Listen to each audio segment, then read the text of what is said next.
ओम नमः शिवाय। हर हर महादेव। हरे कृष्णा, राधे राधे। भक्तों, आप सभी का हमारे चैनल में स्वागत है।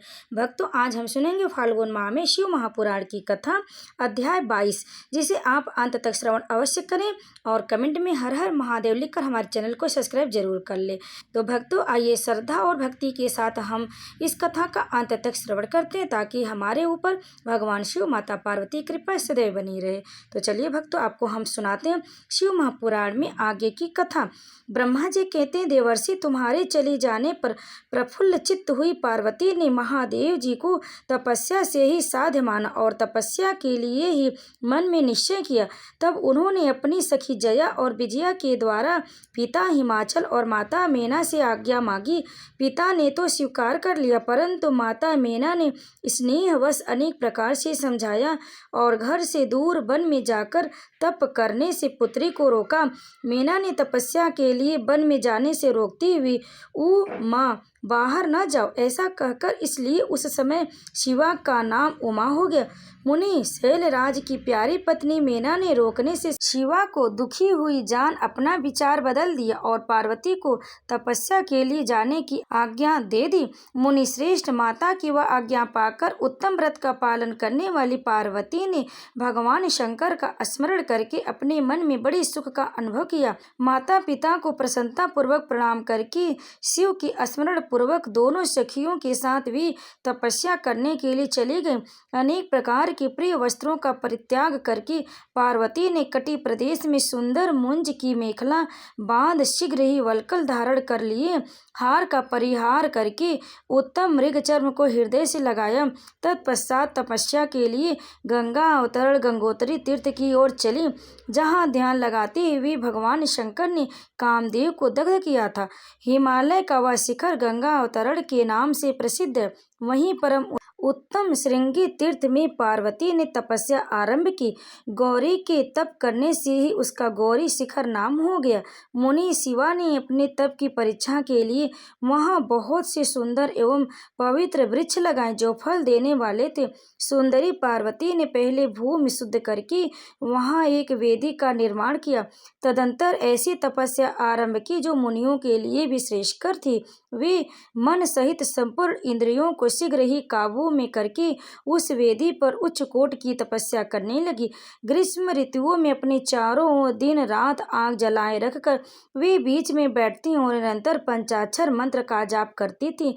वर्षा ऋतु में वेदी पर सुस्थिर आसन में बैठकर अथवा किसी पत्थर की चट्टान पर ही आसन लगाकर वे निरंतर वर्षा की जलधारा से भीगती रहती थी।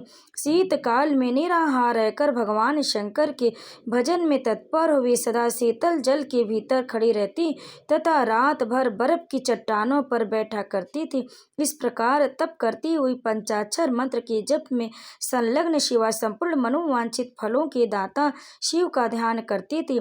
प्रतिदिन अवकाश मिलने पर वे सखियों के साथ अपने लगाए हुए वृक्षों को प्रसन्नता पूर्वक सींचती और वहां पधारे हुए अतिथि का आतिथ्य सत्कार भी करती थी। शुद्ध चित्त वाली पार्वती ने प्रचंड आंधी, कड़ाके की सर्दी, अनेक प्रकार की वर्षा तथा दुस्सह धूप का भी सेवन किया। उनके ऊपर वहां नाना प्रकार के दुख आए, परंतु उन्होंने उन सबको कुछ नहीं गिना। मुनि वे केवल शिव में मन लगाकर वहां सुस्थिर भाव से खड़ी या बैठी रहती थी। उनका पहला वर्ष फलाहारों में बीता और दूसरा वर्ष उन्होंने केवल पत्ती चबाकर बिताया। इस तरह तपस्या करती हुई देवी पार्वती ने क्रमशः असंख्य वर्ष व्यतीत कर दिए। तदंतर हिमवान की पुत्री शिवा देवी पत्ते खाना भी छोड़कर सर्वथा निराहार रहने लगी, तो भी तत्पश्चात उनका अनुराग बढ़ता ही गया। हिमाचल पुत्री शिवा ने भोजन के लिए पर्ण का भी परित्याग कर दिया, इसलिए देवताओं ने उनका नाम अपर्णा रख दिया। इसके बाद पार्वती भगवान शिव के स्मरण पूर्वक एक पैर से खड़ी हो पंचाक्षर मंत्र का जप करती हुई बड़ी भारी तपस्या करने लगी। उनके अंग चीर और वल्कर से ढके हुए थे। वे मस्तक पर जटाओं का समूह धारण किए रहती थी। इस प्रकार शिव के चिंतन में लगी हुई पार्वती ने अपनी तपस्या के द्वारा मुनियों को जीत लिया। उन तपोवन में महेश्वर ईश्वर के चिंतन पूर्वक तपस्या करती हुई काली के 3000 वर्ष बीत गए। तदंतर जहाँ महादेव जी ने 60,000 वर्षों तक तप किया था, उस स्थान पर क्षण भर ठहर कर शिवा देवी इस प्रकार चिंतन करने लगी, जहाँ महादेव जी इस समय यह नहीं जानते थे कि मैं उनके लिए नियमों के पालन में तत्पर हो तपस्या कर रही हूँ। फिर क्या कारण है कि सुदीर्घ काल से तपस्या में लगी हुई मुझ सेविका के पास वे नहीं आए।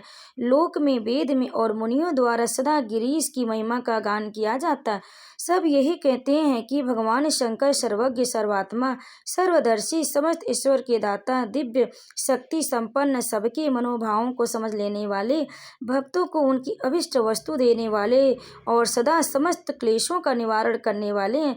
यदि मैं समस्त कामनाओं का परित्याग करके भगवान वृष ध्वज में अनुरक्त हुई हूँ, तो वे कल्याणकारी भगवान शिव यहाँ मुझ पर प्रसन्न हो। यदि मैंने नारदोक्त शिव पंचाक्षर मंत्र का सदा उत्तम भक्ति भाव से विधि पूर्वक जप किया हो, तो भगवान शंकर मुझ पर प्रसन्न हो। यदि मैं सर्वेश्वर शिव की भक्ति से युक्त एवं निर्विकार होऊं, तो भगवान शंकर मुझ पर अत्यंत प्रसन्न हो। इस तरह नित्य निरंतर चिंतन करती हुई जटावल्कल धारणी निर्विकारा पार्वती मुंह नीचे किए हुए सुदीर्घ काल तक तपस्या में लगी रही। उन्होंने ऐसी तपस्या की जो मुनियों के लिए भी दुष्कर थी। वहां उस तपस्या का स्मरण करके पुरुषों को बड़ा विस्मय हुआ। महर्षि पार्वती की तपस्या का जो दूसरा प्रभाव पड़ा, उसे भी इस समय सुनो। जगदम्बा पार्वती का वह महान परम तप आश्चर्यजनक था, जो स्वभावतः एक दूसरे के विरोधी थे। ऐसे प्राणी भी उस आश्रम के पास जाकर उनकी तपस्या के प्रभाव से विरोध रहित हो जाते थे। सिंह और गौ आदि सदा रोगादि दोषों से संयुक्त रहने वाले पशु भी पार्वती के तप की महिमा से वहां परस्पर बाधा नहीं पहुंचाते थे। मुनि श्रेष्ठ, इनके अतिरिक्त जो स्वभावतः एक दूसरे के वैरी हैं, वे चूहे, बिल्ली आदि दूसरे जीव भी उस आश्रम पर कभी रोष आदि विकारों से युक्त नहीं होते थे। वहाँ के सभी वृक्षों में सदा फल लगे रहते थे। भांति भांति के तृण और विचित्र पुष्प उस वन की शोभा बढ़ाते थे। वहाँ का सारा वनप्रास्त कैलाश के समान हो गया। पार्वती के तप की सिद्धि का साकार रूप बन गया। ओम नमः शिवाय। भक्तों, इसकी आगे की कथा आप अगले अध्याय में अवश्य सुने। तब तक आप सभी भक्तों पर भगवान शिव, माता पार्वती कृपा सदैव बनी रहे। भक्तों, शिव महापुराण की यह कथा यहीं पर समाप्त हुई। इस कथा को अंत तक श्रवण करने के लिए आप सभी भक्तों का बहुत बहुत धन्यवाद। प्रेम से बोलिए शिव पार्वती की जय। हर हर महादेव।